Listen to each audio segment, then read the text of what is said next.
British जो हमारी history जो लिखी हुई है बहुत सेल्फ एस्टीम नहीं देती कि ब्रिटिशर्स ने हमारे दिमाग के ऊपर कब्जा किया। जब तक वो हमारे दिमाग के ऊपर कब्जा नहीं करते वो इस कंट्री को रूल ही नहीं कर सकते। मुझे ऐसा लगता है कि वो हिस्ट्री पढ़ने के बाद कोई ऐसे गर्व से नहीं कहता कि हम भारतीय हैं। उसके लिए उन्होंने हमारे को जिस भी तरीके से नीचा दिखा सकते थे, जिस भी तरीके से डिस्कनेक्ट कर सकते थे हमारे को हमारी रूट से, वो करने की कोशिश की। सबसे पहली बात उसमें ये आती है कि इंडिया कभी जो आज की कंट्री है वो था ही नहीं, वो इंडिया ब्रिटिशर्स का बनाया हुआ है। पहले आते ही इंडियन एजुकेशन सिस्टम को उन्होंने इनवैलिडेट कर दिया। उन्होंने हमारी अपनी हिस्ट्री को माइथोलॉजी में कन्वर्ट कर दिया। Everything written in Bible is fine, but whatever is written in Quran, Upanishad, Veda, Ramayana, Mahabharata, वो सारा माइथोलॉजी। हिस्ट्री कुछ डिफरेंट भी हो सकती थी कि मतलब मराठास रूल करते रहते अगर आज तक ब्रिटिशर्स को हरा देते, मतलब जिसमें हम अपने रूट से कनेक्टेड रहते। 1757 बैटल ऑफ प्लासी जब हुआ है, जहाँ पे ये एस्टैब्लिश हो गया कि from now onwards Britishers are going to rule this particular country. उस टाइम पे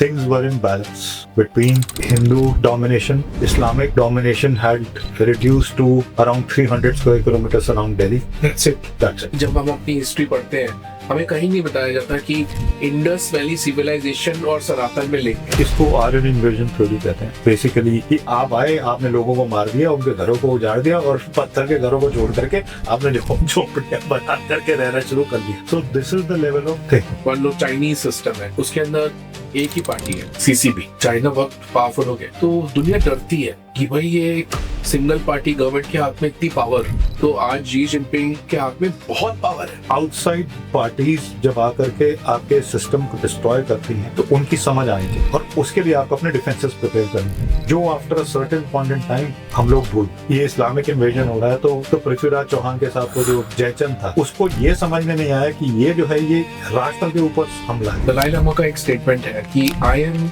grateful to early Indians but not to the modern Indians, because जो मॉडर्न इंडियंस हैं वो बहुत westernised, they choose west over south east Asia. तो ये constitution के बारे में जो सेंसिटिविटी है कि ये जो इंदिरा गांधी ने इमरजेंसी लगाई थी उस वजह से कि यहाँ पे डिक्टेटरशिप आ जाएगी। जैसे कि इस कॉन्स्टिट्यूशन को डिस्टर्ब करोगे ये तुम्हारी राइट्स पे इम्पैक्ट आ जाएगा और वो बाकी सब लोग जो है फिर वो उस डर के अंदर आकर के आपके उस पॉलिटिकल पार्टी को सपोर्ट। अभी तक जो प्रोसेस रहा है वो यही है।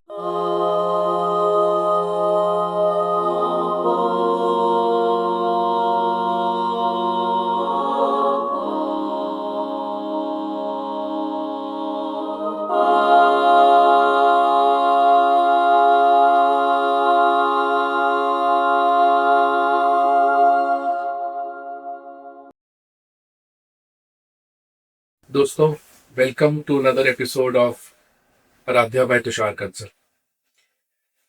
पिछले 2 एपिसोड में हमने बात की मन्नू जी तनेजा से, जो एक थियोलॉजी के स्कॉलर हैं, ग्लोबल नॉलेज रखते हैं थियोलॉजिकल स्टडीज के बारे में, जियोपॉलिटिकल स्टडीज के बारे में, गवर्नेंस स्ट्रक्चर्स के बारे में, स्पिरिचुअल नॉलेज के बारे में। तो आज का जो हमने ये एपिसोड सोचा वो हमने यही करके सोचा कि ऐसा क्यों है कि आप किसी भी इंडियन से अगर इंडिया के बारे में पूछते हो तो वो बहुत जल्दी नेगेटिव बोलना शुरू कर देते। जो डिफॉल्ट नैरेटिव है वो हम भारतीयों का फॉर सम सैड रीजन वो नेगेटिव रहते, और बहुत अच्छी बातें भी कोई बता रहा होगा तो उसके साथ 2 नेगेटिव बताएगा आपको। तो इसका कोई कल्चरल रीजन है, इसका कोई हिस्टोरिकल रीजन है, इसका कोई लेगेसी रीजन है, इसका ऐसा क्या रीजन है, इसको निकालने के लिए हमने एक एपिसोड सोचा कि हम डिस्कस करेंगे बहुत सारी इश्यूज जो ब्रिटिश के टाइम से इंडिया में रह गई और उसको फिर आगे लेके जाएंगे। तो welcome Manu ji to 4th episode of with you for Aaradhya by Tushar Kansal. Thank you Tushar ji. Manu ji, आप इंडिया से बाहर रहते हो, कई साल से बाहर रहते हो, और वैसे आपकी जो फैमिली की हिस्ट्री है वो सारी नेशनलिज्म और कल्चरल जो हमारा नैरेटिव है इंडिया का, उसको बहुत अच्छी समझ है, आपको बचपन से ही बहुत अच्छी समझ है। तो ये बताइए कि ये ब्रिटिश जो हमारी हिस्ट्री जो लिखी हुई है हिस्ट्री, वो बहुत सेल्फ एस्टीम नहीं देती।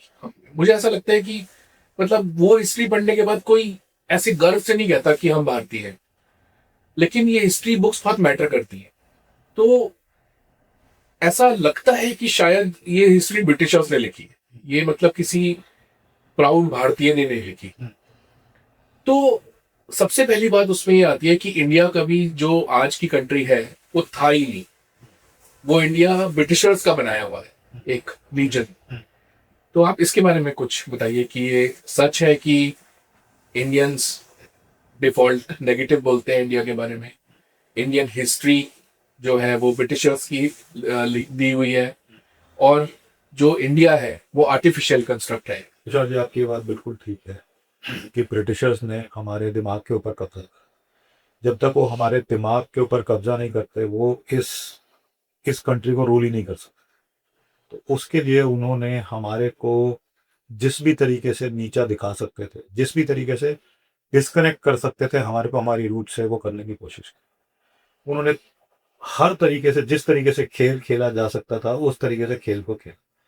पहले आते ही इंडियन एजुकेशन सिस्टम को उन्होंने इनवैलिडेट कर दिया कि आपका gurukul system is not fit, we have a western system of education, only those 12 classes grade 1 to 12 and that is how you will operate as a country. तो वहां से उन्होंने शुरू करा। उसके बाद उन्होंने हमारी अपनी हिस्ट्री को माइथोलॉजी में कन्वर्ट कर दिया। Everything written in Bible is fine, but whatever is written in Purana, Upanishad, Veda, Ramayana, Mahabharata, वो सारा माइथोलॉजी। ऑब्वियसली उन्होंने ये कहा कि नहीं, इसके प्रूफ्स नहीं हैं, तुम्हारे को ये मनगढ़ंत कहानियां हैं, और मगर तुम्हारा इसमें विश्वास है तो, but it is still a mythology. तो वहां से एक इंडियंस के दिमाग में ये बैठना शुरू हो गया। जब भी हम छोटे होते थे हमारे को लगता था यार भगवान राम तो है मगर रामायण जो है माइथोलॉजी, वो एक माइथोलॉजी। तो एक स्टेट ऑफ कंफ्यूजन वहां से क्रिएट हुआ। फिर उन्होंने पीपल को लेकर के एक बड़ी कंफ्यूजन क्रिएट करी जिसका नाम था आर्यन इन्वेजन थ्योरी। आर्यंस बाहर से आए, यहाँ पे जो ओरिजिनल्स रहते थे वो द्रविडियंस थे। आर्यंस ने अटैक करा और द्रविडियंस को साउथ में पुश कर दिया। इसका कोई साइंटिफिक बेसिस नहीं। उसका उन्होंने कोई माइग्रेटरी पैटर्न्स निकाले कि वो कहीं से शुरू हुए यूरोप से। ऑब्वियसली यूरोप, जेनेटिक स्टडीज ने भी प्रूव कर दिया है कि वो गलत है। वो गलत है। तो बेसिकली वो बिना प्रूफ के एक ऐसी हमारे को एक थ्योरी मढ़ दी गई। Now immediately you get disconnected from your roots. आपको लगता है कि अच्छा ये तो सारे इमिग्रेंट्स हैं, मैं भी एक इमिग्रेंट हूँ। And then they created a divide between Dravidians and non Dravidians, Aryans and Dravidians. तो वो जो इशू है वो आज तक भी पर्टेन करता चला। They never let India know about the glorious past that it had. आप साउथ के टेम्पल्स को देख लो, आप आर्किटेक्चर्स को देख लो, आप जिस टेक्नोलॉजी से वो आर्किटेक्चर क्रिएट हुआ उसके बारे में सोच के भी आपको गूज़बम्स आ जाएंगे आज के लिए। But what they told us was कि ये तो बेकार की चीज़ें हैं। कुल मिलाकर के एक बिग बेन है लंदन की, वही आर्किटेक्चर का सुप्रीम है। आपकी टाइम कैलकुलेशन से लेकर के ईयर कैलकुलेशन, जिस तरीके से वो आपको नीचा दिखाने की कोशिश कर सकते थे करें। हमारे ही कॉन्सेप्ट्स लेकर के उनके ऊपर बिल्ड करके हमारे ऊपर ये थोप दिया कि तुम्हारे को तो कुछ पता नहीं था, और हम उस चीज़ को लेकर के आए।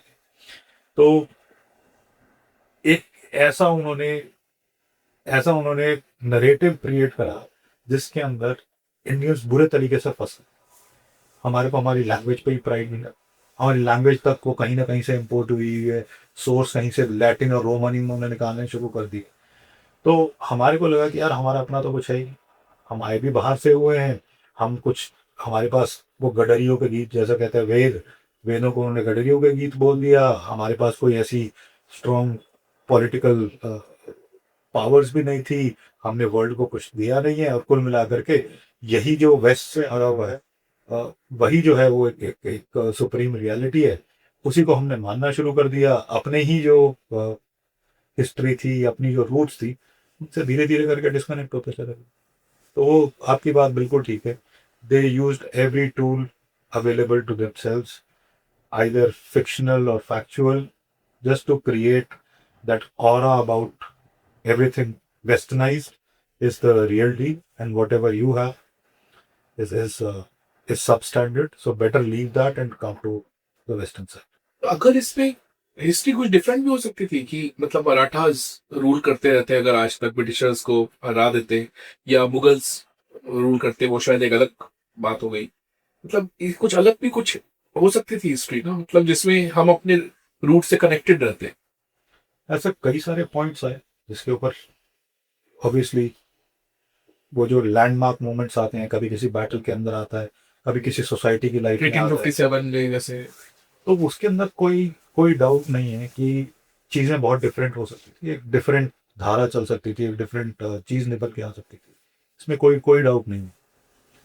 Just to give you context, I mean जब 1857, तो बहुत बात की बात है, 1757 बैटल ऑफ प्लासी जब हुआ है, जहाँ पे ये एस्टैब्लिश हो गया कि from now onwards Britishers are going to rule this particular country, उस टाइम पे things were in balance between Hindu domination. Islamic domination had reduced to around 300 square kilometers around Delhi. That's it. That's it. That was कौन से king थे उस time पे, मुगल की कोई?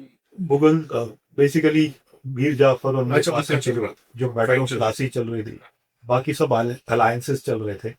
आपकी जो मराठा फोर्स है, that started from Maharashtra, it went up to Karnataka, Andhra, Telangana, it was continuing right up to Delhi. तो उस टाइम का जो पॉलिटिकल सिनेरियो था, बट वंस ब्रिटिश, और वो उस, और तीसरी एक फोर्स जो ब्रिटिश से निकल के आ रही थी, and by quirk of luck या जैसा भी कह लीजिए, बैटल ऑफ प्लासी का जो आउटकम हुआ, उसके बाद इट वाज अ गिवन कि now Britishers are the future. तो वहां से लेकर के 1857 तक East India Company through alliances, different alliances rule करती है, अपनी चीजें मनवाती है, चाहे आपके प्रिंसेस या राजा जो है आपके, चाहे इंडियन भी रहे। और 1857 के बाद तो वो कंप्लीट डोमिनेशन आ गया।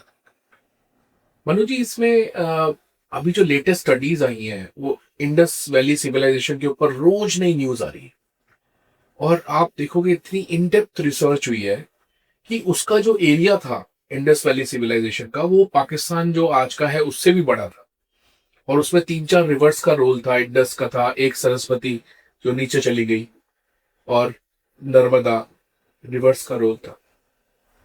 और बहुत ऐसी थॉट मानी जाती है कि जब हम अपनी हिस्ट्री पढ़ते हैं, हमें कहीं नहीं बताया जाता कि इंडस वैली सिविलाइजेशन और सनातन में लिंक है, वो कहीं बताया नहीं जाता। जैसे कि वो लोग चले गए और उसके बाद अचानक से कहीं से सनातन आ गया।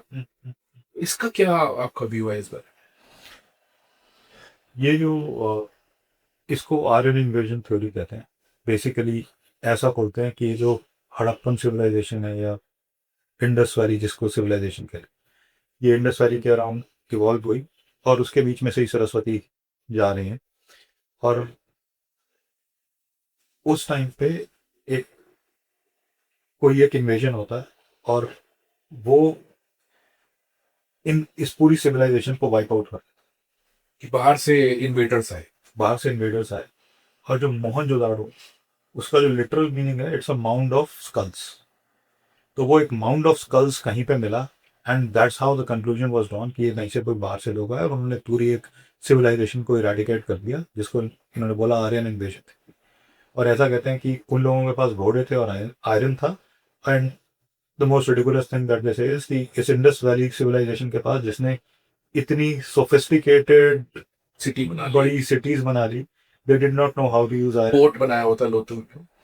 उसके जो इवन जो आज के डेट में जो एग्रीकल्चरल पैटर्न्स जो दिखते हैं, कुछ खेत मिले हैं ऐसे, उनको यहाँ तक पता था it's not just about rotation of crops, they also new कि अगर एक खेत को आपने इस एक डायरेक्शन के अंदर प्लाउ किया हुआ है, तो साथ वाले खेत को इस डायरेक्शन में प्लाउ किया, which we don't do even till date. वो हमारे को आज भी नहीं पता कि उसके पीछे क्या साइंस है, क्यों उसको ऐसे करना चाहिए। दे वर इवॉल्व टू दैट एक्सटेंट। वहाँ पे जो मिले हुए बीड्स हैं, उसका डायमीटर इज सो फाइन कि आज की डेट के अंदर भी आप थ्रेड नहीं घुसा सकते without machine. This is the, तो ये उल्टी सीधी बात जो है, वो हमारे को, हमारे मतलब जो भी अच्छा है जमीन पे, वो बाहर से आया। वो बाहर से आया, वो आर्यंस आए, उन्होंने पूरे शहर के शहर उजाड़ दिए। उसके बाद हट्स बना करके उन्होंने एक वैदिक सिविलाइजेशन डेवलप, जीरो से, कि आप आए, आपने लोगों को मार दिया, उनके घरों को उजाड़ दिया, और पत्थर के घरों को छोड़ करके आपने झोपड़ियां बना करके रहना शुरू कर दिया। So this is the level of thing. Now at the same time you have to accept that there are certain valid questions there. First of all, मैं इस myth को खत्म कर देता हूँ कि there was another civilization which was not connected to Sanatan.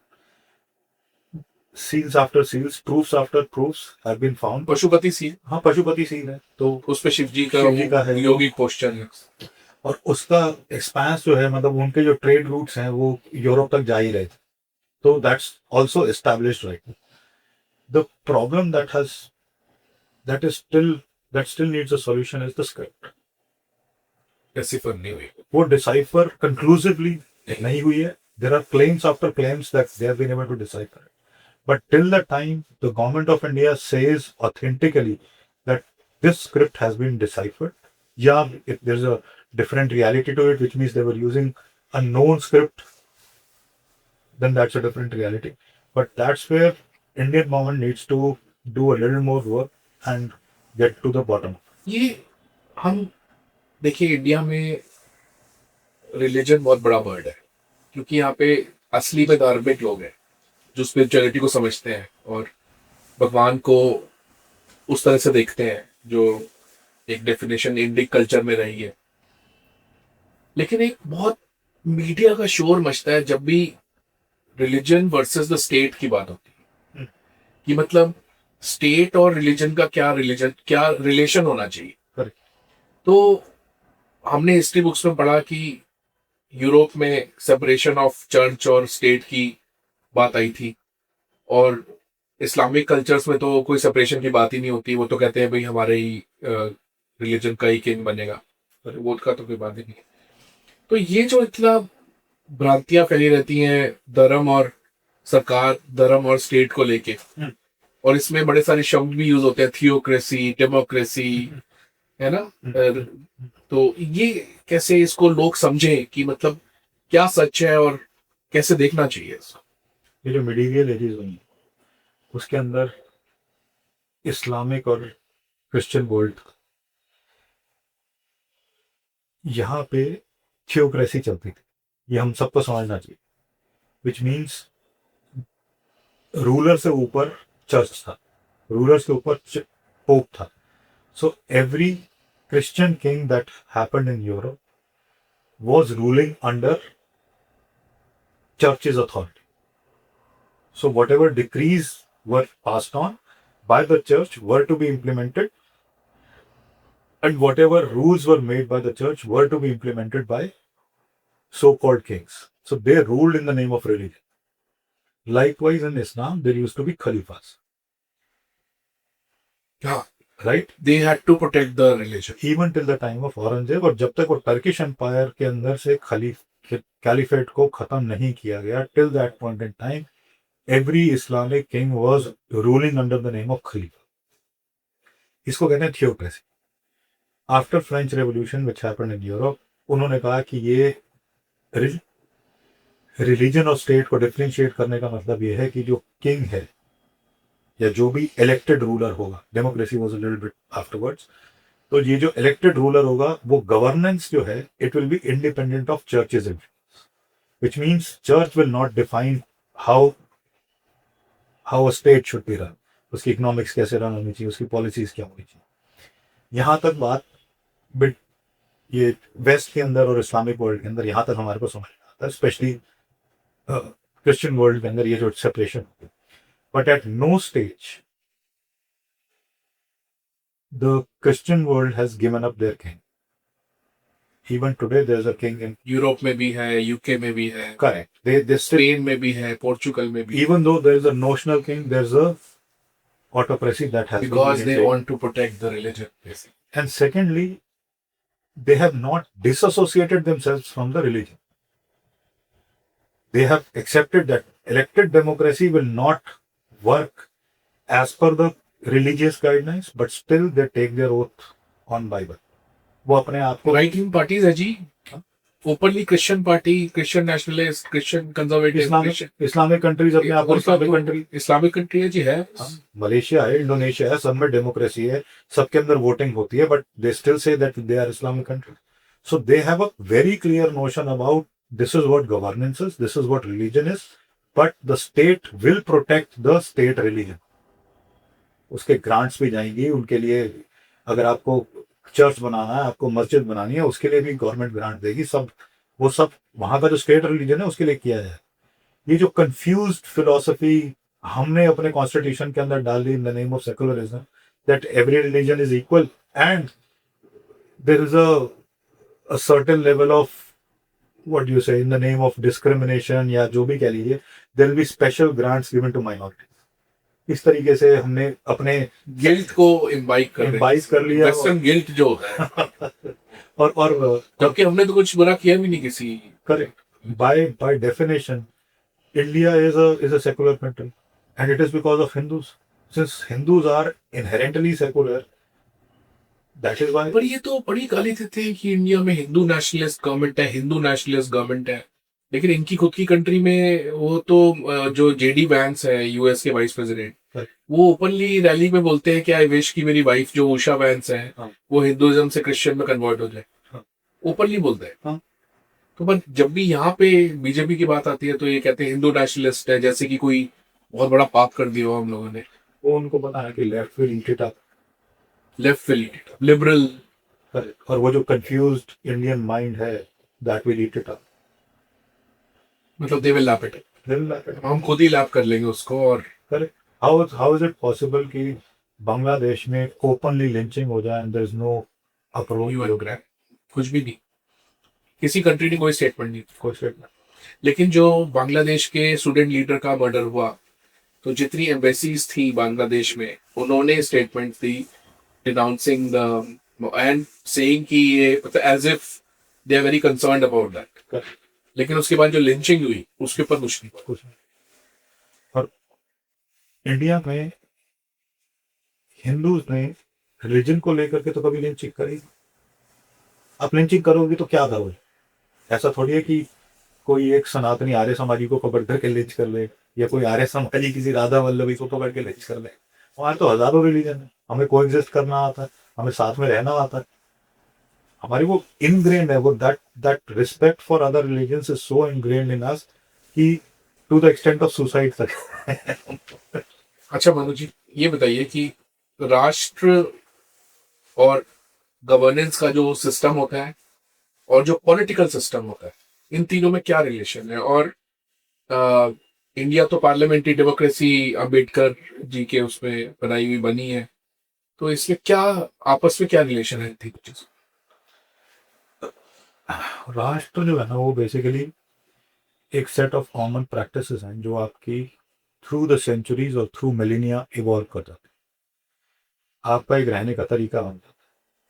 किसी एक जोग्राफिकल पार्ट के अंदर एक सोसाइटी एग्री करती है कि these are certain values with which we will live, this is how we will live. We can say universal human values जो हम करेंगे। करेक्ट, वो यूनिवर्सल ह्यूमन वैल्यूज के बेसिस के ऊपर ही राष्ट्र टिका होता है, उसके अलावा कोई और बेसिस बनता नहीं। फॉर एग्जाम्पल नेपाल जो है उसको आप राष्ट्र का पार्ट मान सकते, क्योंकि वहाँ की जो पॉपुलेशन है वो सोचती भी वैसे ही है जैसे एक इंडियन पॉपुलेशन सोचती है। पॉलिटिकली आप डिफरेंट हो सकते। तो इंडिया के अंदर पॉलिटिकली आप कभी भी यूनाइट रह पाए हो, बहुत थोड़े थोड़े पीरियड के लिए आप पॉलिटिकली यूनाइट बढ़ रहे हैं, बिल्कुल सही बात। But at the same time आपके जो वो common set of practices develop हुई हैं वो हमेशा से ही रही। आपको तमिलनाडु का बंदा है, उसको बद्रीनाथ केदारनाथ के दर्शन करके गंगा जल लेकर के रामेश्वरम पे चढ़ा। आपके द्वारका से बंदा चलता है, पुरी तक जाता है और वहां पे जाकर के जगन्नाथ जी के दर्शन कर। गंगा के लिए जो आपकी रिस्पेक्ट है वो irrespective of which sect that you belong to, it's consistent. तो वो जो एक जीने का तरीका हमारा निकल करके आ गया जिसके अंदर कभी स्टेट ने इंटरफेयर नहीं किया। किसी राजा की ये हिम्मत नहीं हुई except for whenever we were under Islamic rule कि आप गंगा स्नान के ऊपर आप टैक्स लगा सको। उसके लिए तो जो उस मान लीजिए काशी का जो राजा है, he needs to make sure कि वहां पे पिलग्रिम्स आएंगे और उनके लिए उनको व्यवस्था करके देनी। अगर 4 जगह पे कुंभ लगेगा तो उन चारों राजाओं की रिस्पॉन्सिबिलिटी बनेगी कि भैया कुंभ कंडक्ट होगा। तो वो जो एक कॉमन कल्चर इवॉल्व हुआ उसको हम राष्ट्र हुआ। अब उसके अंदर गवर्नेंस का भी एक मॉडल इवॉल्व। जितनी भी क्रेसीज की आप बात कर लो, आप theocracy, autocracy, democracy, even dictatorship, all said and done, the power flows from top to bottom. The only right I have in any of those crises, and the best of those crises is democracy, democracy के अंदर as a citizen मेरे पास क्या right है कि मैं vote कर सकता हूँ और गवर्नमेंट को भेज सकता हूँ। That's the best that I get. Now जब जब ये इंडियन राष्ट्र या भारत में जो राष्ट्र इवॉल्व हो रहा था, उसमें गवर्नेंस का भी एक पैटर्न है, which was the most evolve form of empowerment of people. आपके पास एक पंचायत सिस्टम डेवलप हुआ, बिल्कुल। उस पंचायत के पास जुडिशरी, एग्जीक्यूटिव, लेजिस्लेचर, तीनों पावर्स। आपके घर के अंदर कोई लड़ाई हुई है, पंचायत सॉल्व कर देगी। आपके जमीन का कोई डिस्प्यूट है, पंचायत के पास ले जाओ, वो रिजॉल्व। तो इंडिविजुअल, फैमिली, सोसाइटल, इन तीनों लेवल के ऊपर अगर आपके कुछ चैलेंजेस हैं, वो पंचायत में जाकर के रिजॉल्व हो जाएंगे। कोई एक्सेप्शनल केस होगा जिसको लग रहा है कि नहीं मेरे को जस्टिस नहीं मिला, वो राजा के पास जाए। इस पूरे सिस्टम के अंदर आपकी सोसाइटी फुलफिल्ड है, जस्टिस का एक तरीका है, सबके सामने ट्रांसपेरेंट एक तरीका निकल करके आता है। आप as a community, as a group decide करते हो आपको क्या करना है, क्या नहीं करना है, विच आर योर प्रायोरिटीज। आज की डेट में पंचायत के पास पैसा जाता है, जहां पे कुआं बनना है वहां पे आपके पास स्कूल का बजट पड़ा हुआ है। तो वो जो डिस्कनेक्ट आया हुआ है because of that cracy system, चाहे वो डेमोक्रेसी कह लीजिए, उसके अंदर आपने डिसएम्पावर कर दिया कम्युनिटीज। तो जो गवर्नेंस की बात होती है, उसके अंदर जो हमने एक सेट ऑफ सिस्टम इवॉल्व किया। और अब just to give you another example, अब स्ट्रे डॉग्स को लेकर के दिल्ली में और मेट्रोज के अंदर एक बहुत बड़ा प्रॉब्लम चल रही है। ये कोई इतनी बड़ी प्रॉब्लम है जिसके अंदर सुप्रीम कोर्ट को और गवर्नमेंट्स को इन्वॉल्व होना चाहिए। You can let the local community deal with those 4 dogs that are running around in those streets. Let them, empower them, they'll take care of these dogs. They will ensure कि इनको खाना कहाँ पे मिलेगा, कहाँ पे जाकर के छोटा सा शेड बना दे जहाँ पे जाके रह लेंगे। इससे it's such a simple solution. But आज की डेट में हम इतने भी एम्पावर्ड नहीं है कि अपने गली के कुत्तों को मैनेज कर सके। तो what kind of democracy is? We need decentralisation, but we are too centralised. Too centralise. तो वो कोई भी क्रेसी वाला सिस्टम है वो हमेशा सेंट्रलाइज ही रहेगा, पावर टॉप डाउन ही फ्लो करेगी। मगर अगर आप राष्ट्र के कॉन्स्ट्रक्ट की तरफ चले जाते हो, तो then you have communities which are empowered to take decisions at the highest level. इसका नुकसान भी तो होता होगा ना, जो जैसे एक सिस्टम है, मान लो चाइनीज सिस्टम है, उसके अंदर एक ही पार्टी है, सीसीबी। चाइना बहुत पावरफुल हो गया, तो दुनिया डरती है कि भाई ये एक सिंगल पार्टी गवर्नमेंट के हाथ में इतनी पावर, यूएसए के बराबर एक पावर खड़ी हो गई है। तो आज जी जिनपिंग के हाथ में बहुत पावर है। तो ये बिल्कुल ठीक आपने पॉइंट पकड़ा है, क्योंकि इस पूरे सिस्टम का ड्रॉबैक जो हुआ वो ये हुआ कि हमारे को इस पूरे system will work, the underlying theme, the underlying assumption that this whole Rashtra system will work is everybody who thinks is a part of Rashtra needs to make sure that outside parties जब आकर के आपके system को destroy करती हैं तो उनकी समझ आनी चाहिए आपको, और उसके लिए आपको अपने डिफेंसेस प्रिपेयर करने चाहिए, जो after a certain point in time हम लोग भूल गए। हमारे को समझ में ही नहीं आया कि अगर ये इस्लामिक इन्वेजन हो रहा है तो पृथ्वीराज चौहान के साथ वो जो जयचंद था, उसको ये समझ में नहीं आया कि ये जो है ये राष्ट्र के ऊपर हमला है। मैं और पृथ्वीराज चौहान जो है ये सिर्फ सीट को लेने के लिए नहीं है, करेक्ट, ये तुम्हारी एग्जिस्टेंस के अगेंस्ट है। करेक्ट, वो तेरी पीढ़ियों तक को जो है वो इम्पैक्ट कर जाएगी वो वाली चीज। वो शॉर्ट साइटेडनेस थी, उनको लगा कि एक अनदर राजा आया है, उसके साथ मिलकर के इसको हरा देंगे and then we figure out what is to be done. तो जब ये चीज आपकी वीक हो जाती है, जब आप उस सिस्टम का फ्लॉ भी यही है, it needs a consistent reminder that your political system may be different, but then you are bound by a certain set of values which have evolved over a period of time. Your way of life, your value. And if there's an attack on that, you have to understand it and in a united way, neutralize the threat. जो हम नहीं कर पाए, वो China कर रहा। अब वो खुद भी तो एक थ्रेट बन रहा है। वो बन रहा है, बिल्कुल बन रहा है, क्योंकि वो सर्विलेंस करते हैं, वो इक्विपमेंट में वो डालते हैं, कोड्स डालते हैं। उसकी they have not made no bones about it. They want geopolitical domination across the world. They want to emerge as a superpower. तो क्यों नहीं करे? अच्छा, दलाई लामा हमारे गेस्ट हैं इंडिया के, और लास्ट एपिसोड में आपने बड़ा अच्छा बताया था कि तिब्बत अपने आप में एक सिविलाइजेशन, वो खुद जाते थे कंट्रीज को कॉलोनाइज सिविलाइज करने के लिए। दलाई लामा का एक स्टेटमेंट है कि I am grateful to early Indians. Tibet is grateful to early Indians but not to the modern Indians, because जो मॉडर्न इंडियंस हैं वो बहुत वेस्टर्नाइज है। तो जो आज का आदमी इंडिया से पढ़ रहा है वो सोचते हैं कि मैं पढ़ लिख के यूएस चला जाऊं, यूके चला जाऊं, यूरोप चला जाऊं, ऑस्ट्रेलिया, कनाडा। वो ये नहीं सोचता कि मैं पढ़ लिख के मलेशिया चला जाऊं या सिंगापुर चला जाऊं या श्रीलंका चला जाऊं या वो नेपाल चला जाऊं। उसकी aspiration English speaking Anglo Saxon world से बहुत ज्यादा है। तो वही कुछ बात दलाई लामा जो शायद कहना चाह रहे थे कि जो अर्ली इंडियंस थे जिन्होंने यहाँ की सिविलाइजेशन को आगे बढ़ाया वो अब रहेगी।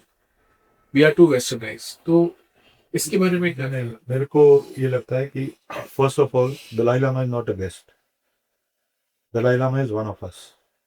भगवान बुद्ध जो हैं वो भगवान विष्णु के अवतार माने। तो कल्चरली जिस राष्ट्र की हम बात कर रहे हैं उसके अंदर भगवान बुद्ध या उनको मानने वालों का ये देश उतना ही है जितना किसी और। So that I think is a misnomer, we should not fall for it. Then also I feel कि यू स्क्रैच द सरफेस। अगर दलाई लामा या बौद्ध जो है या इवन किसी की तरफ से भी ये नरेटिव बिल्ड होता है कि भगवान बुद्ध जो है वो विष्णु का अवतार है, the problem gets resolved. It's no more Tibet as a different thing. Yes, of course, we would need Tibet to be back into the fold. That much I agree. Now, coming back to your second question is, जिस तरीके से मैं समझ पाता हूँ कि why do Indians need to go to the West and not look towards countries which are culturally close to Asians, then we feel closer to US. आप ये कहना चाह रहे हो culturally जो है वो South East Asia is much more aligned and much more in the past वो हमारे से ज़्यादा aligned रहा है as compared to West। और वो हम उस तरीके से नहीं सोच पा रहे उसका। यू आर राइट, वो जैसे जैसे हमारे को ये रियलाइजेशन आएगी कि they were one of us and they are still one of us, वो थोड़ा सा एटीट्यूड चेंज होगा। बट उसके और अंडरलाइंग रीजंस आज की डेट में जो इंडियन बाहर जा रहा है वो अपॉर्चुनिटीज के लिए। तो बर्मा में, श्रीलंका में, वियतनाम में, थाईलैंड के अंदर वैसी अपॉर्चुनिटीज नहीं है जो उसको वेस्ट में।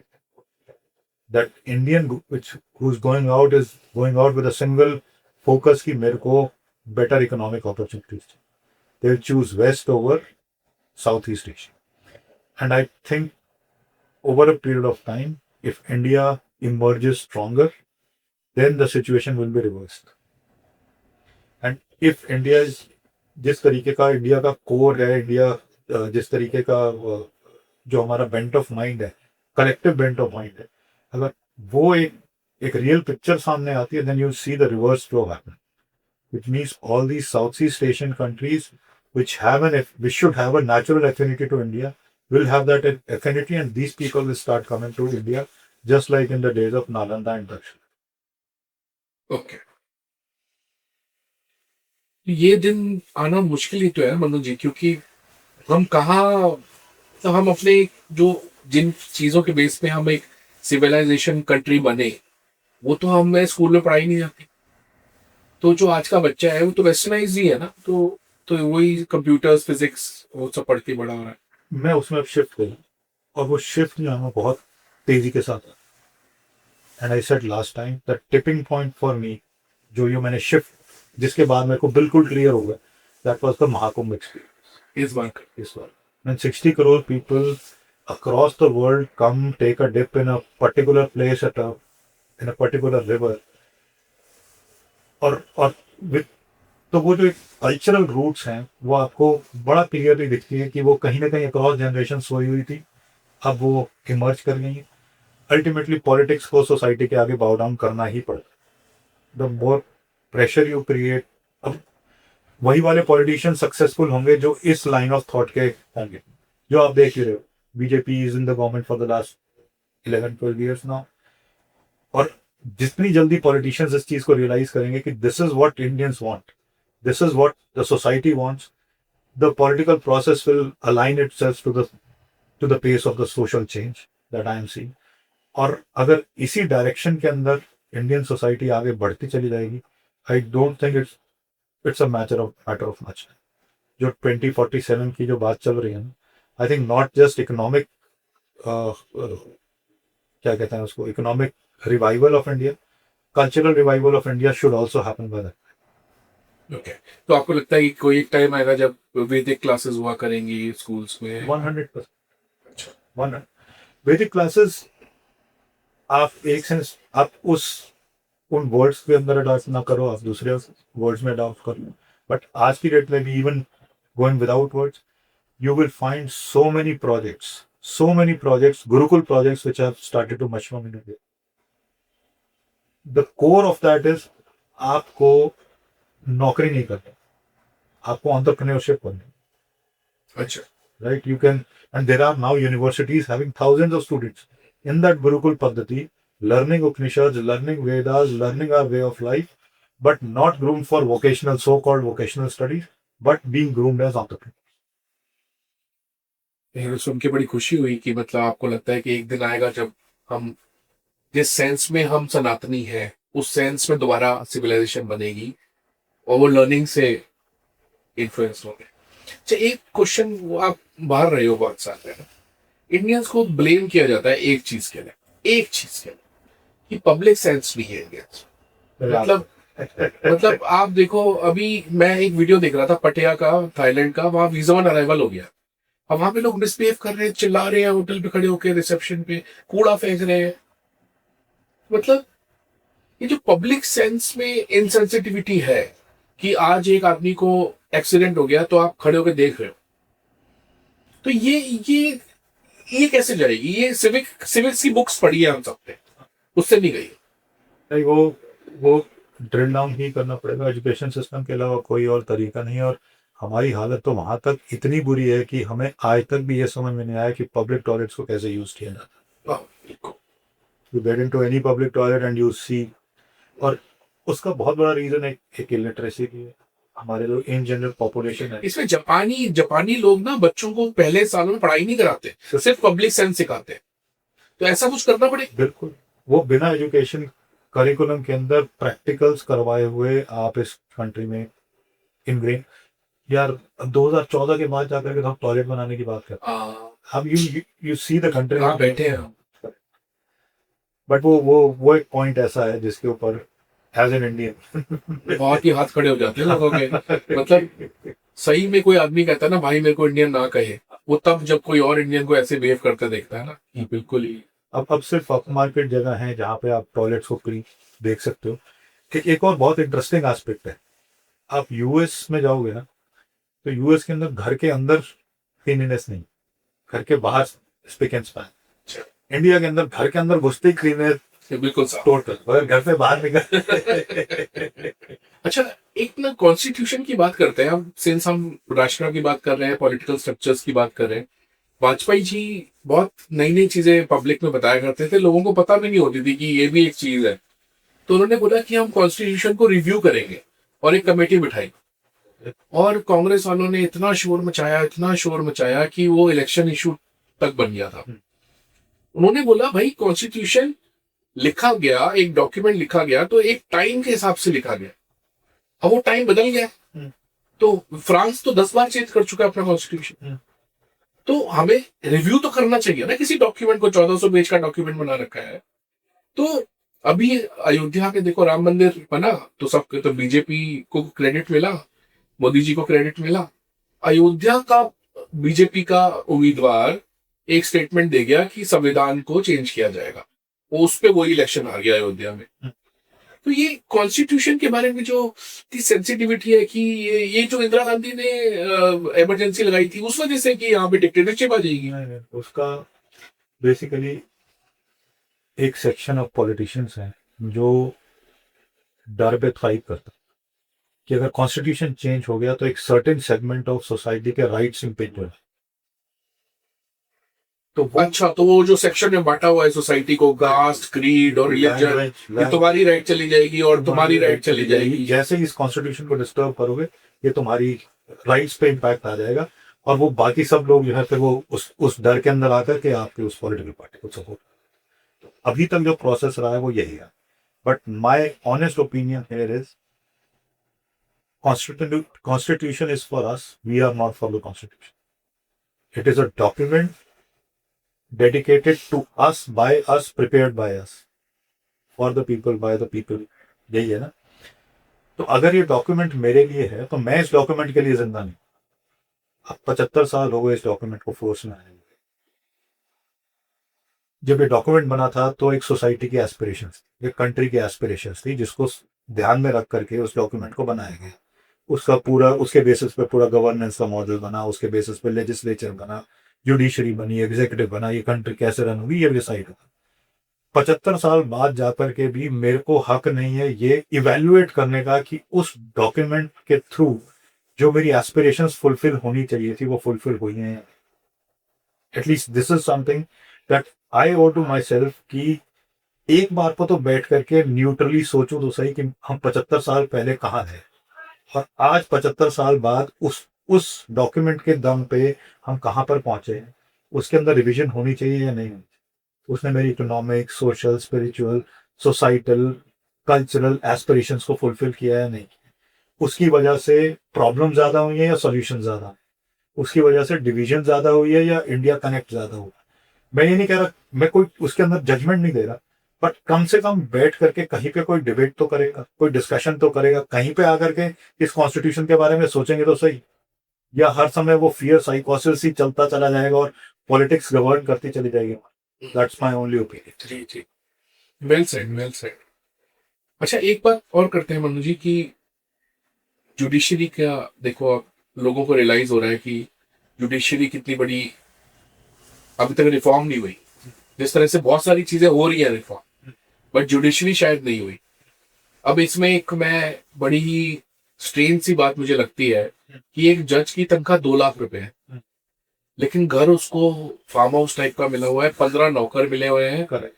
और वो ऐसे शानो शौकत में रहता है पूरी जिंदगी, और वो ये सोचता है कि रिटायरमेंट के बाद मैं कार होगा, मेरे तो सैलरी इतनी कम है, मैंने तो फ्लैट ही खरीदा हुआ है एक बस. तो कई लोग कहते हैं कि करप्शन की जड़ होती है वो. और जैसे एसएचओ होता है, एसएचओ का थाने में सबसे बड़ा कमरा होता है, सबसे बड़ी टेबल होती है, तो ब्रिटिशर्स के टाइम की बनी हुई है ये. करेक्ट. तो ये जो एक एटीट्यूड्स बन जाते हैं इन चीजों से, ये क्या मतलब, इसमें चेंज की जरूरत है वैसे. ये बिल्कुल का फंडामेंटल लेवल पे जो होगा हमारे को वो ये समझना पड़ेगा कि ये so called public services, judiciary, executive और ये जो पॉलिटिकल क्लास है, ये पब्लिक सर्विसेज के डोमेन में आता है. तो union public service commission, UPSC, judiciary भी पब्लिक सर्विसेज के अंदर आता है. ये पब्लिक की सर्विस करने के लिए, सो कॉल्ड पब्लिक की सर्विस करने के लिए ये इंट्रोड्यूस किए और ये ब्रिटिशर्स ने इंट्रोड्यूस किया. Now why would British introduce anything which is favouring India, या वो इंडिया के बेनिफिट के लिए? उनको तो इंडिया के अंदर से जिस भी तरीके से लूट करके आप टैक्सेस के थ्रू, आप किसी और एवरी मीन्स पॉसिबल आपको वहां का इकोनॉमिक ड्रेन करना था. तो आपको एक ऐसी क्लास क्रिएट करनी थी जिसको बोलोगे तो आप पब्लिक सर्वेंट, बट वो टोटली पब्लिक से डिसोसिएटेड हो. आज की डेट में भी आईएएस को कलेक्टर बोलते हैं. कलेक्टर का क्या मतलब? जो टैक्स कलेक्ट करेगा. उसके पास जब ब्रिटिश कलेक्टर्स होते थे, उनको 300% अगर आपकी लगान लगी हुई है या आपका टैक्सेशन आपका 300% है, आप लोगों को बिना ट्रैम्पल किए हुए वो कैसे आप कलेक्ट करें? तो they had to introduce a class of क्या कहना चाहिए, administrators, clerks and glorified clerks कह लीजिए, जिनका इस कंट्री के साथ कोई लेना देना, जिनको उस तरीके से ब्रेन वॉश हो. उसके लिए उन्होंने एक सिलेक्शन सिस्टम बनाया कि आपको ये 4 किताबें रटनी है जिसके बारे में ये इंडिया का हिस्ट्री पढ़ाई जाएगी, इस तरीके से इंडिया की गवर्नेंस थी. उस कोर्स के बेसिस के ऊपर आपको एक एग्जामिनेशन रिटन क्लियर करना है, उसके बाद इंटरव्यू क्लियर करना है, उसके बाद आप सिविल सर्वेंट बनोगे. तो वो जो क्लास उस पूरे प्रोसेस में से निकल के आती है, उसके ऊपर फर्दर ट्रेनिंग ब्रिटिशर्स देंगे. तो वो जो एक क्लास निकल करके आई, वेदर दीज वर मैजिस्ट्रेट्स और दीज वर सिविल सर्वेंट्स, वो ऐसी क्लास निकल करके आई which were totally dispassionate about and कोई सिंपथी नहीं, कोई कंपैशन नहीं फॉर मासेस। उनको बस जो काम दिया गया वो उनको उस तरीके से पूरा करके दे। तो ये जो पब्लिक सर्विसेज की क्लास जिसके अंदर जुडिशरी भी आती है और एडमिनिस्ट्रेटिव सर्विसेज भी आती है, वो एक ऐसी क्लास खड़ी हो गई जिसका नॉर्मल पब्लिक से कोई लेना देना नहीं था, उसके बेनिफिट के लिए कोई लेना देना। जबकि हमारे यहाँ पे जो पब्लिक सर्वेंट्स जिनको माना गया, जिनको राजा के पास मंत्री होते थे, हमारे पास एग्जाम्पल्स हैं महात्मा विदुर। भगवान कृष्ण जब इंद्रप्रस्थ आते हैं तो महात्मा विदुर के यहाँ पे जाकर के खाना खाते हैं। तो he did not have even proper खाना नहीं था उनको भगवान के लिए ऑफर करना। बट देन ही सेड कि नहीं ये मेरा भक्त है तो मैं उसके पास जाऊँ। चाणक्य जो है वो बेयर मिनिमम मीन्स के ऊपर रहते थे। तो हमारे यहाँ जो लोग पब्लिक सर्विसेज के अंदर जाते थे, they went with the true spirit of public service. It was not a position to either get fame और to get money. It was about really doing stuff for people. तो वो जो attitude shift है वो इसी process में से generate हो सकता है। आप उनको ठीक चीजें पढ़ाओ, उसका ठीक एग्जामिनेशन लो, जो इंडियंस को इंडियन के साथ कनेक्ट करता हो। उसके बाद उनकी जो ट्रेनिंग है वो उस तरीके की ट्रेनिंग अगर आप दोगे, एंड देयर इज नो आपको वो उतने बड़े बंगलों की, पहले तो उसके अंदर खेती तक हो जाया करती थी कि आप कलेक्टर के घर में गए हो तो उसके पास उसी घर के अंदर कई खेत हैं, उसमें कभी कभी बाहर ये चेंज नहीं हुआ ना मनु जी, आज भी उसी घर में रह रहे हैं इतने बड़े। वो चेंज करना चाहिए। कुछ पब्लिक सर्वेंट का मतलब तो पॉसिबल है कि आप किसी जज से कहो कि आप छोटे घर में शिफ्ट हो, एसएचओ से कहो नॉर्मल कमरे में बैठ। नहीं बैठेगा तो यार 150 करोड़ लोग पढ़े, कोई ना कोई तो बैठ ही जाएगा। मतलब प्रैक्टिकली करना पड़ेगा इस। आप प्रैक्टिकली कर। एक मैंने चीज देखी, वैसे अभी नए अपार्टमेंट्स बने हैं for MPs and MLAs Delhi में, तो उनको वो लुटियंस के जो बंगले मिलते हैं, तो मोदी जी ने अपार्टमेंट बनवाए कि भाई 5-5 हजार स्क्वायर फीट के अपार्टमेंट में रहो। हाँ, बिल्कुल वहीं पे जहाँ पे लुटियंस रही है। तो ये मुझे अच्छी बिल्डिंग लगी। Austerity is a good measure for a public servant, it's not a bad. अच्छा मनु जी, बताइए जुडिशरी की बात हो रही है, ये बड़ा अजीब नहीं है कि उत्तर प्रदेश के गांव में एक आदमी की किसी और के साथ झगड़ा हो गया गांव में, और कोर्ट है लखनऊ में, हाँ, हाई कोर्ट लखनऊ, हाँ, उठ के जाओ वहां पे तारीख पे तारीख पे तारीख। तो ये जो सिस्टम है पूरा कि मेरी फाइल लगी हुई है और मेरे को बार बार उठ के जाना पड़ता है, और लोकल कोई पावर नहीं है किसी गांव के बंदे की, वो वही सॉल्व कर दे केस को। ये भी डिसेंट्रलाइजेशन की लैक है मतलब प्रॉब्लम, क्योंकि गवर्नमेंट ट्रस्ट ही नहीं कर रही है लोकल्स को कि वो they will be able to sort out their issues. अच्छा, ट्रस्ट, वो ब्रिटिश वाला लैक ऑफ ट्रस्ट जो है, क्योंकि दे वांट, पहले ही सिस्टम हुआ करता था ना ब्रिटिशर्स से पहले। ऑफ कोर्स, कभी कोई ऐसा थोड़ी कोई डिवोर्स केस में औरत है, घर की लड़ाई है पंचायत में जाके सॉल्व भी हो जाती थी। किसकी जमीन कितनी है पंचायत बैठ के सॉल्व कर देगी, किसने किसको मार दिया, किसने किसके साथ क्या करा। आज की डेट में भी काफी हद तक इश्यूज पंचायत लेवल पे सॉल्व हो जाते हैं। सिटी के कहाँ हो गए, सिटी के नहीं। अब जैसे बरेली का आदमी लखनऊ जा रहा है हाई कोर्ट, अब इतना तो आप आरडब्ल्यूएस को थोड़ा बहुत तो स्ट्रेंथ कर सकते हो ना, नहीं कहाँ करते हैं। 74th अमेंडमेंट आया था, वो उसमें ये था कि 18 सर्विसेज जो स्टेट गवर्नमेंट चला रही है पूरे स्टेट में, उनको लोकल म्यूनिसिपल को दे देना चाहिए। भाई जो यहाँ पे हम बैठे हैं, अब यहाँ की जो टोपोग्राफी है, यहाँ की जो इश्यूज है, यहाँ जो पानी की इश्यू है, यहाँ पे किस तरीके की बारिश होती है, यहाँ पे क्या उगता है, उसका टैक्सेशन और चीजें बनानी कैसे, वो दोनों म्यूनिसिपल डिसाइड करेगी। पावर दी नहीं, पेपर पे दे दी, लेकिन सेपरेट बॉडीज बनाए रखी जो सीधा स्टेट के कंट्रोल में। ये तो जितना डिसेंट्रलाइज, चाइना देख लो, चाइना पूरा डिसेंट्रलाइजेशन और मेरिट उस पे निकला है पूरा सारा इंफ्रास्ट्रक्चर। और कहीं ना कहीं accountability non compromisable. Lee Kuan Yew की जो बात आती है कि अभी इंडिया की मेरे को लगता नहीं ऐसी स्टेज है कि आप बहुत ज्यादा डिसेंट्रलाइज कर सकते, क्योंकि उसके लिए ना, it is not about just decentralising, it is about creating that infrastructure at the grassroots level where people are mature enough to take those decisions, understand how the whole process works. Theoretically ये बात करना ठीक है कि हाँ जितना decentralise करोगे उतना आप बेटर आप जस्टिस सर्व कर पाओगे, आप बेटर डेवलपमेंट कर पाओगे, but somebody needs to start thinking at a grassroots level कि वो एग्जीक्यूट कैसे। तो मनु जी, लेकिन इंडिया आपको सरप्राइज कर देता है बहुत मामलों। देखो राम मंदिर का जब जजमेंट आया था, 3 दिन तक पूरी जो कंट्री की पुलिस थी वो अलर्ट में थी कि दंगे हो गए, एक भी दंगा नहीं हो। इंडिया आपको सरप्राइज करता है बहुत मामलों में। तो चाइना की मैं बात करता हूँ, बहुत बड़ा रीजन कि हम इंडियंस हमेशा बोलते हैं इंडिया बेकार है यार, कुछ नहीं है, वही की वही सिटीज, वही इंफ्रास्ट्रक्चर, वही चरमराया हुआ, वही रोड्स पे भीड़, वही मतलब लैक ऑफ गवर्नेंस की जो बात आती है।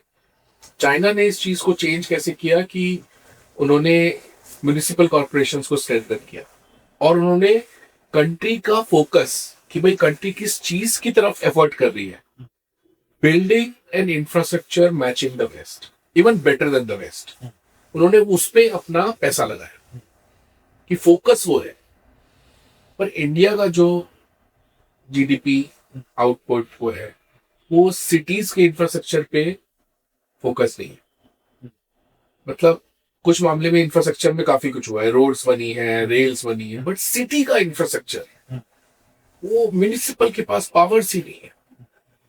तो ये देखिए, इसके चलते लोग इंडिया छोड़ते हैं। जो लोग कहते हैं ना इंडिया से चले गए, क्योंकि उनको बाहर इतनी सुंदर सिटीज मिलती, इतनी फैसिलिटीज मिलती। तो ये जो पूरा एक सिस्टम है कि ये एक स्मार्ट सिटीज मोदी जी लेके आए थे, सिर्फ 3-4 सिटीज थी जिन्होंने फायदा उठाया उसका, अहमदाबाद, इंदौर, चंडीगढ़, कोलकाता, और किसी ने फायदा नहीं उठाया स्मार्ट सिटीज। तो ये जो देखिए 12वां साल शुरू हो गया मोदी जी का, इसमें चेंज। यार सिटीज की जो दिक्कत आ रही है ना, एक तो decongestion is a big issue. How do you really decongest cities like Bangalore, Delhi, Kolkata? तो वो तो लोकल म्युनिसिपल डिसाइड करेगी ना कि हमें यहाँ पे रोड चाहिए, हमें यहाँ पे टनल चाहिए। अब उसको डीकंजेस्ट करने के बड़े सारे तो मनी पावर्स भी होनी चाहिए म्युनिसिपल के पास। दूसरा decongestion is one of the things.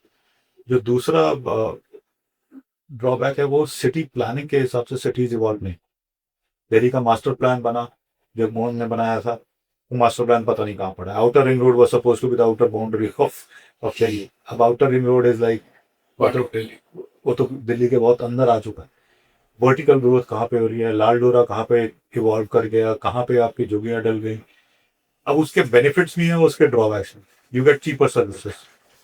आपका लाल बाग एरिया है, वो आसपास की जितनी भी कॉलोनीज हैं उसको एक चीप लेबर सप्लाई करते हैं। आप उसको वही उठा करके कहीं और पे ले जाओगे, your labour becomes expensive. So people residing in cities need to come out of that mindset. They have to be clear that if I'm living in a city, there will be increased cost for it. And that is the cost of decongestion also. You can't have कि मेरे को helper भी चाहिए घर में, मगर उसका price भी मेरे को इतना ही चाहिए। अगर आपको अब वो जो आएगी बेचारी घर पे काम करने के लिए, वो उसी के अंदर आएगी ना जो ईवी रिक्शा चल रही है, उसको वो 10 रुपए ही देंगे। अब आप उसको मूव कर दोगे कि नहीं आपको इस सिटी के आउटस्कर्ट के अंदर रहना है, वो बेचारी 1 घंटा ट्रैवल करके आएगी, मेट्रो से आएगी या किसी और मीडियम से आएगी, उसकी कॉस्ट एस्केलेट हो। तो वो एक मेंटल अब ट्रेड ऑफ है। हमारे को गाड़ी रोक करके वहीं गाड़ी के अंदर सामने से मोमोज भी खाने और फिर ट्रैफिक भी बहुत है, ये दोनों चीजें नहीं चलेगी। तो सिटी लिविंग, वो सिटी वाली अपने आप को गालियां देते रहे और उसके बाद हम वो उस माइंडसेट से बाहर भी ना निकले, तो वो नहीं चले। अच्छा, फिर 2 बातें बताइए इसमें। मलेशिया ने, मैंने सुना है कि कुआलालंपुर में उन्होंने पब्लिक इंफ्रास्ट्रक्चर, ट्रांसपोर्ट इंफ्रास्ट्रक्चर नहीं बनाया ताकि यहाँ झुग्गियां ना बने। नहीं, अच्छा नहीं, उसका क्या रीजन? मलेशिया ने MRT जानबूझ करके डेवलप नहीं करी और जानबूझ करके जो बस का रैपिड सिस्टम है वो उसको रिवॉल्व नहीं करा, because Mahathir Mohamad wanted car industry to get established in Malaysia. So he wanted to attract car बनाई थी उन्होंने, प्रोटॉन, पर्डू और बाकी भी जितने भी ब्रांड्स हैं उन सबको वहां पे लेकर के आया। उसने रोड इंफ्रास्ट्रक्चर बहुत अच्छा डेवलप किया। चाइना ने कैसे सोल्व किया इस प्रॉब्लम? किस प्रॉब्लम? कि सस्ती चीजें मिले लेकिन सिटीज भी वेस्टर्न जैसी दिखे। तो यार वो डिसिप्लिन है ना। सिटीज में सस्ता कुछ नहीं। You live in Shanghai, you live in Beijing, the cost is probably the 10 times of the cost that you will do in a suburb or a different area. Owning a house in Shanghai, 40,000 kilometre की high speed rail भी तो है। 10 minute में आप city से बाहर पहुंच जाते हो। The only thing is then if you are residing in a city, you have to do that compromise कि मेरे को services और products increase cost पर मिलेंगे. You can't have both ways. Infrastructure तो वेस्टर्न टाइप से भी बेटर बनाया है वैसे, जो जो जो उनके वो है, जो मतलब जिस तरह से सिटी का वो होता है, पूरा लेआउट होता है, जैसे बिल्डिंग्स होती है, जैसे मेट्रो जा रही है, जैसे लाइट्स होती है, टूरिस्ट एरियाज, बहुत ही फ्यूचरिस्टिक बनाया हुआ। इतनी पॉपुलेशन के बाद वो इंडिया भी कर सकता है. कैसे करेगा? म्यूनिसिपल के पास ना टैक्सेशन पावर है, ना लैंड को डिवॉल्व करने की पावर है, ना वो उसके बाद गोल्ड के पास वो नहीं है। वो ब्यूरोक्रेटिक और लीगल पॉलिटिक्स है. If you really come to it, if you really there's a political will around it and you want to decide, they will go about it. The problem is it will have a lot of political ramifications. चीजें हिलेंगी बहुत। चीजें हिलती हैं. कौन हिलाएगा उसको? जब तक वो इंडियन माइंडसेट जब तक चेंज नहीं हुआ वो चीजें हिलेंगी ही नहीं.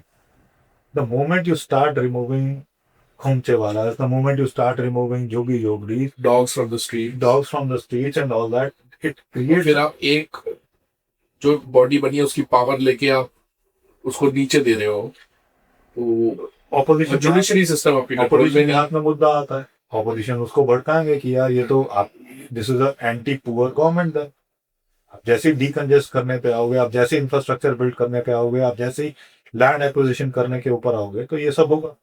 इसलिए इंडिया स्लो करता है, ऑर्गेनिक स्लो ग्रो करता है, ऑर्गेनिकली ग्रो करता है. बट जो इंडिया के सॉल्यूशन है वो लॉन्ग टर्म, वो इसलिए जो चेंज ऑफ क्या कहते हैं, स्लो है बहुत।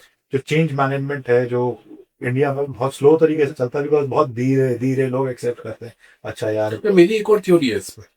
अभी झारखंड की चीफ सेक्रेटरी थी, कोई लेडी थी, उनको मीडिया में फोटोज आई थी, उनके घर पे 250 करोड़ कैश पड़ा हुआ था, और 2 साल बाद खबर आई कि कोर्ट ने छोड़ दिया है उनको और वो दोबारा चीफ सेक्रेटरी रीइंस्टेट हो गई है।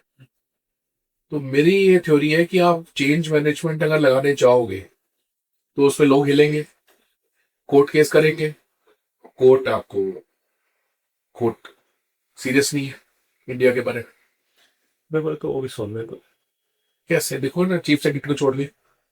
देखो अल्टीमेटली जो मैं रियलाइज कर रहा हूँ, कोर्ट भी जो है वो सोसाइटी की विशेष के अगेंस्ट नहीं था. हर जज after a point in time डरता है कि उसके अगेंस्ट एक पब्लिक अपरोर क्रिएट, मतलब इवन लोअर कोर्ट्स वाले जो मीडिया से दूर होते हैं, चाहे लोअर कोर्ट हो चाहे सीनियर कोर्ट हो. अल्टीमेटली अगर you have the right components within your society, the right voices, the right pressure to apply, तो यू कैन गेट एनीथिंग. ठीक है। तो इसी में एक चीज और मनोज जी, कि ये जो वेस्ट में फाइन्स लगते हैं फाइनेंशियल मिसकंडक्ट, बाइनेंस का फाउंडर, बाइनेंस आपको पता है क्रिप्टो की नंबर 1 एक्सचेंज है ना, उसने बहुत कुछ करा होगा, इतने सारे वो खुलते रहते हैं, कॉइन्स बंद होते रहते हैं, तो बीच में क्या हो गया क्या नहीं हो गया किसी को नहीं पता। तो उसको बोला कि भाई तेरी जेल टर्म आ गई है, फाइनेंस के फाउंडर को आप जेल करोगे जो इतने बिलियंस ऑफ डॉलर का है, तो उसके ऊपर उन्होंने फाइन लगा के छोड़ दिया। और फाइन कितना, और मेरे को फिगर याद नहीं है, शायद 1 बिलियन से ऊपर का, यानी 8,000-9,000 करोड़ का फाइन लगा दिया। इंडिया में कभी एक सी न्यूज आती है रिलायंस को ऊपर 2 करोड़ का फाइन लगा, सेबी ने लगाया। तो ये जो हमारे फाइन्स हैं वो डिटर तो नहीं कर रहे किसी को भी मिसकंडक्ट रोकने के लिए, मतलब इतने छोटे छोटे फाइन्स का लेवल लगाया हुआ है, या वो भी एक आपको लगता है उससे करप्शन बढ़ेगी अगर फाइन बढ़ा देंगे? हाँ, वो थोड़ी सी कॉम्प्लिकेटेड सिचुएशन है. कैसे? इन द सेंस कि एनफोर्समेंट बहुत वीक है. वीक है। हाँ। आप लूप होल्स ढूंढ लेते हो, आप थाने में जाके लूप होल ढूंढ लोगे, आप कोर्ट में जाके कोई लूप होल ढूंढ लोगे, आप कोई लीगल लूप होल ढूंढ लोगे आप, तो वो डेटरेंस कभी बनी नहीं ठीक से, स्पेशली विद लार्जर ग्रुप्स, क्योंकि after certain point in time you are too big to fail. तो बाइनेंस के ऊपर अमेरिकन स्टेट लगा सकता है 1-1 बिलियन के फाइन, 9,000 करोड़ के फाइन, तो इंडिया में नहीं लगा सकते इंडियन वाले? यार वहाँ के भी जो ऐसे फाइन्स हैं वो इतनी आराम से नहीं लगते. अब आप देखो अमेजोन जैसी कंपनी को वो ट्राइफक पे 3 पार्ट्स में डिवाइड करना चाहते, कोर्ट में थी. गूगल को करना चाहते थे। गूगल में, क्योंकि they are too big to fail. कल को जरा से भी कोई मिसमैनेजमेंट हुई, it will not just impact US, it will impact the global. But अब मैं तो पिछले 6-7 साल से सुन रहा हूँ, हर बार हियरिंग होती है, हर बार कुछ ना कुछ नया। यूरोप वाले लगाते हैं, अभी लगाया है फाइन गूगल के ऊपर। Europe is a little more strict, पर वो अपने लोगों को भी प्रोटेक्ट इंडिया नहीं लगाता क्या फाइन इस टाइप की। लगाते तो हैं यार, मगर हर मैं मैं वही चीज कहने की दोबारा कोशिश कर रहा हूँ, जुडिशरी जो है उसको कई सारी चीजें ध्यान में रखनी पड़ती है, इंक्लूडिंग पब्लिक सेंटिमेंट्स, इंक्लूडिंग कल को आपने फाइन लगा दिया, कोई कंपनी फेल कर गई, it will lead to 10,000 jobs issue. So they become very, very lenient. They tend to find solutions which do not impact jobs, which do try ये करते हैं कि वो कंपनी किसी तरीके से सस्टेन कर जाए, थोड़ा कम फाइन लगा दो, थोड़ा सा बाद में इंस्टॉलमेंट्स के अंदर ले लो, they become a little more circumspect. Correct, compassionate about it. तो वो भी एक इंडिया में चलता है, ग्लोबली भी वैसा ही चलता है, ऐसा नहीं है कि सिर्फ इंडिया में चलता है। ये जो फाइनेंशियल क्राइम्स वगैरह वाली कहानी, जहाँ पे तो पता चल जाए कि हाँ क्राइम ही है, वहां पे तो फिर आपको बिल्कुल टफ होकर के एग्जीक्यूट करना चाहिए। मगर पेमेंट्स, रीपेमेंट्स के अंदर इश्यू है, अच्छा चलो रिस्ट्रक्चरिंग कर लो लोग, या कुछ उस तरीके से देख लो, कहीं से हम एडिशनल हेल्प कर देते हैं, तुम्हारे को इतना सा ग्रांट कवर कर दिया, इसमें टैक्सेशन में बेनिफिट दे दिया, ताकि किसी तरीके से थोड़ी सी सपोर्ट देकर के कंपनी आगे निकले। ओके।